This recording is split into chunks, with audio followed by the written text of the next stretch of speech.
आज हम डिज़ाइंस के ऊपर बात करेंगे। रेसिप्रोकेटिंग कंप्रेसर तो हम आपको बता दिए कैसा काम करता है, वो भी अंदाज़ा हो गया।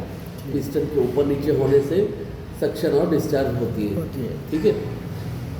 जब खींच रहा है तो सक्शन वाल्व खुलता है और छोड़ रहा हो डिस्चार्ज वाल्व खुलता है। तो वो तो हो गया उसका वर्किंग प्रिंसिपल। अब हम बताते हैं कि मार्केट में डिज़ाइंस कौन से हैं। तो मार्केट में 3 डिज़ाइंस हैं। सबसे पहले निकला ओपन टाइप, उसके बाद निकला सेमी सील्ड और उसके बाद निकला हर्मेटिकली सील्ड। तो ओपन टाइप में क्या है, थोड़ा थोड़ा मैं अंदाज़ा बता देता हूँ, आप लिख तो चुके हैं जी। ओपन टाइप में क्या है कि पूरा डिज़ाइन बोल्टेड है, ठीक है। उसमें से एक शाफ्ट बाहर निकलेगी। शाफ्ट बाहर निकलने के बाद उस शाफ्ट के ऊपर एक फ्लाईव्हील बैठा हुआ है, बड़ी पुली। हाँ, बड़ी पुली को फ्लाईव्हील कहते हैं। तो एक फ्लाईव्हील बैठा हुआ है और मोटर बाहर है और बेल्ट के ज़रिए ये काम कर रहा है, ठीक है। तो ये हो गया ओपन टाइप। उसके बाद सेमी सील्ड में क्या है, मोटर तो अंदर ही है लेकिन डिज़ाइन है बोल्टेड। हाँ, बोल्टेड डिज़ाइन है, इसे भी खोला जा सकता है लेकिन मोटर अंदर है इसके। और हर्मेटिकली सील्ड वाला जो है वो पूरी तरह से बंद है, पूरी तरह से बंद। इसका निचला आधा हिस्सा, ऊपर का आधा हिस्सा और यहाँ एक सेंटर में वेल्डिंग होती है। ऊपर के हिस्से में यहाँ से वहाँ तक पूरी वेल्डिंग होती है। तो ये 3 डिज़ाइन हो गए। इसके अंदर बिल्कुल पूरी तरह से बंद है, ये सारा मैकेनिज्म, मोटर और मैकेनिकल पार्ट सारे के सारे इसमें बंद हैं, ठीक है। तो हम कंपेयर कर रहे थे, इसको कंपेयर कर रहे थे। पहले ये निकला, बाद में ये निकला, उसके बाद लास्ट में ये निकला।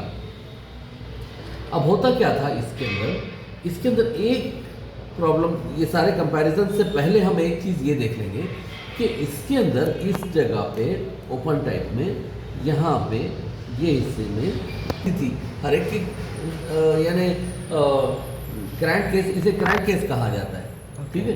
तो ये क्रैंक केस में निचले हिस्से में ऑयल, ये ऑयल है और ऊपर गैस। लेकिन जब इसमें से ये क्रैंक शाफ्ट बाहर निकलती थी तो इसके किनारों से गैस निकलने का भी चांस होता था, ओके, है ना। शाफ्ट तो बीच में फिर रही है, हाँ, ऐसा फिर रही है, लेकिन बाजू में तो थोड़ी सान रहेंगे ना, गैस बाहर। यहाँ हाई प्रेशर है और यहाँ तो एटमॉस्फेरिक प्रेशर है, हाँ। तो यहाँ एक शाफ्ट सील लगाते थे, जैसा गाड़ियों में ऑयल सील सुने होंगे ना आप लोग, जी जी। ऑयल सील, कभी ऑयल टपक रहा था, मैकेनिक बोलते हैं कि ऑयल सील कट गई इसकी, तो वो अंदर ऑयल होता था, इसमें ऑयल भी है और गैस भी है।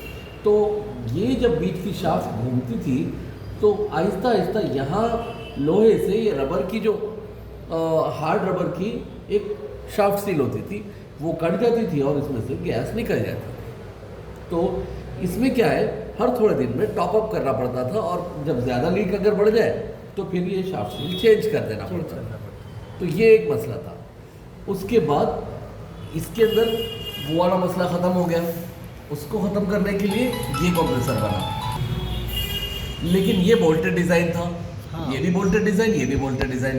तो बोल्टेड डिज़ाइन में फ़ायदा ये है कि हम ये बोल्ट्स खोल के इसकी सारी चीज़ें रिप्लेस कर सकते, ईजी है। इसमें मोटर बाहर थी तो मोटर को हम आराम से खोल सकते थे, रिपेयर कर सकते थे, सारे बोल्ट्स हैं सब खुल सकते थे। और ये जो सेमी सील्ड है, सेमी सील्ड में भी सारे बोल्ट्स खोल के हर चीज़ निकाल सकते हैं और रिपेयर कर सकते हैं। इसके अंदर पूरी तरह से ना इसको खोल सकते हैं ना रिपेयर कर सकते हैं। तो लेकिन ये इजाद इसलिए हुआ कि ये सबका कंपैरिजन हम ये करना चाह रहे हैं कि हमसे एप्लीकेशन के लिए कौन सा कंप्रेसर यूज़ किया जाए, कौन सा कंप्रेसर यूज़ होगा। मान लीजिए घर में एक फ्रिज है, ये कंप्रेसर अगर यूज़ करें तो इसको खोल के रिपेयर करते रहेंगे, बार बार नहीं कर सकते, है ना। इसकी जगह ज़्यादा है, हाँ, जगह ज़्यादा लेता है और ओपन पार्ट्स है इसके अंदर। यहाँ बेल्ट भी चल रहा है तो बेल्ट कोई कपड़े की, इसके अंदर ठीक है, ओपन पार्ट्स तो नहीं है लेकिन आवाज़ तो इसमें भी है और ये भी ज़रा बल्कि है। ये वाला बिल्कुल साइलेंट है। तो ये देखिए, अब ये कैपेसिटी वाइज क्या है, ये बड़ा बन सकता है। छोटा कंप्रेसर ये जो है हर्मेटिकली सील, ये बहुत बड़ा नहीं बना सकते, टन 2 टन 3 टन इतना ही बस, इससे ज़्यादा नहीं। ये वाला 100 टन 200 टन। तो कमर्शियल में ये यूज़ होता है कमर्शियल।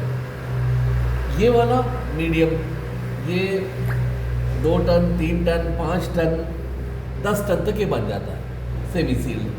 तो ये हुआ मिडिल के लिए, बीच की चीज़ों के लिए। और छोटी जितनी चीज़ें, विंडो एसी, स्प्लिट एसी या domestic refrigerator, deep freezer, bottle cooler वगैरह वगैरह वगैरह, सारी जो हाउस होल्ड चीज़ें, वो सब के लिए ये सबसे बेहतर है। कंपैरिजन में हम क्या देखते हैं, कैपेसिटी देखिए, कैपेसिटी इसकी सबसे ज़्यादा होती है ना जी। ये कैपेसिटी में आगे है, ये तो बीच बीच की है, और ये कैपेसिटी में कम है, ठीक है। उसके बाद दूसरी चीज़ हम देखते हैं नॉइस ये वाला ज़्यादा करता है, लेकिन इंडस्ट्री में नॉइस का कोई लेना देना नहीं है, थोड़ी बढ़ भी जाए तो कोई बात नहीं। ये भी इससे ज़रा कम करता है, लेकिन फिर भी बहुत साइलेंट नहीं है, नॉइस तो करता ही है। इसके अंदर क्या हुआ, इसके अंदर स्प्रिंग के ऊपर पूरी बॉडी माउंटेड है अंदर की, हाँ। सारी मशीनरी स्प्रिंग के ऊपर है, तो ये नॉइस बिल्कुल कम करता है। तो घर के लिए ये प्रेफरेबल हुआ ना।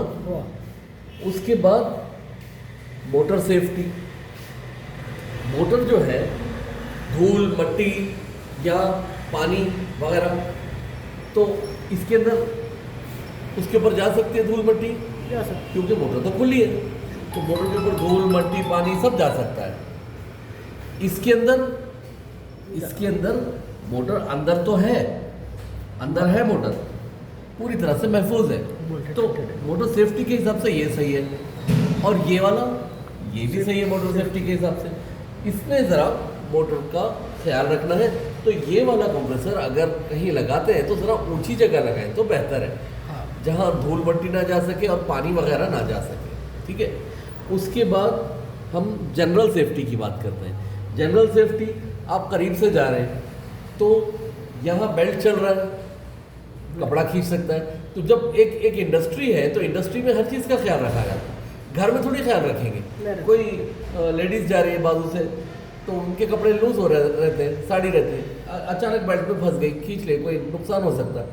तो ये वाला घर के लिए प्रेफरेबल नहीं है।